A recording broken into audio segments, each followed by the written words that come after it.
the hunger, the suffering which you're going through could be mitigated.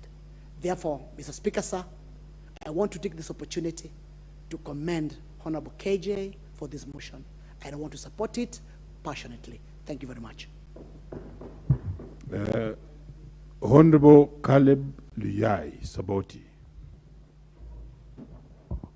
Thank you, Honorable Speaker, for this opportunity to support this important motion. First and foremost, I want to extend my profound praise for your appointment to that special panel. Congratulations, and we hope you will help steer the Parliament to the right direction. Honorable KJ, Mr. Speaker, you know Honorable KJ is a scout enthusiast, just like me. And I know most of the activities of scouts are mostly, doing forest, ventures and scouting. So this could have cropped from his enthusiasm also towards afforestation.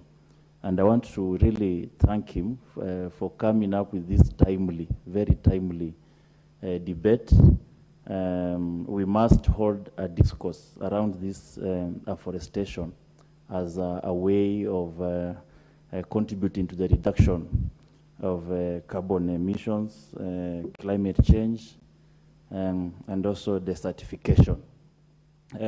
Honorable Speaker, as countries are discussing, conversing around this topic, I saw a very interesting discussion of how barriers can be, barrier sites or cemeteries can be turned into, trees instead. You are buried as a tree. So that Langata Cemetery, for example, you are put into what you call a burial pod, so that eventually that pod develops into a tree. They can even label your name or something, or maybe anything that can come alongside your life.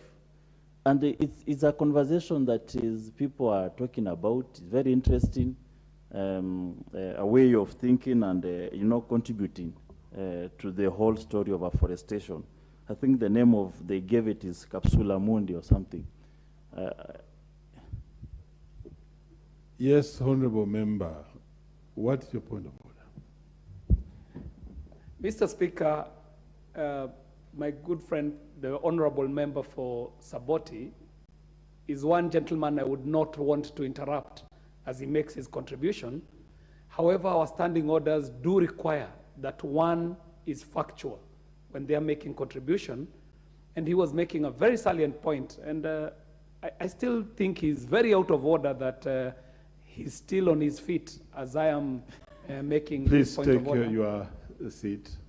Mr. Speaker, our standing orders require one to be very factual when they are making a contribution, and he was making a very salient point about how we can preserve environment by adopting a new technology of burying bodies in a pod that will grow into a tree. But while he was doing that, he kept referring to you, and he kept saying that you are buried in a pod. Now, I see two very wrong factual issues on that. One is the fact that you are very alive, and secondly, the fact that we never bury life. The moment life is extracted from this human body, what we bury is a body. We can never bury a human person. So, Mr. Speaker, I wanted to be informed whether this particular member was in order to keep referring to your burial, especially knowing the cultures from where you come, Mr. Speaker, that we don't wish people to be gone that soon. Thank you very much, Mr. Speaker. Thank you, Honorable Kiarie. Speaker shall not be discussed as being buried. You may proceed. I think I choose to ignore that. Speaker, honestly, that is totally out of my conversation. I was very clear that this is a conversation, I've seen it around in social media, how people, intend to bury their loved ones in future in a biodegradable burial pod. Could you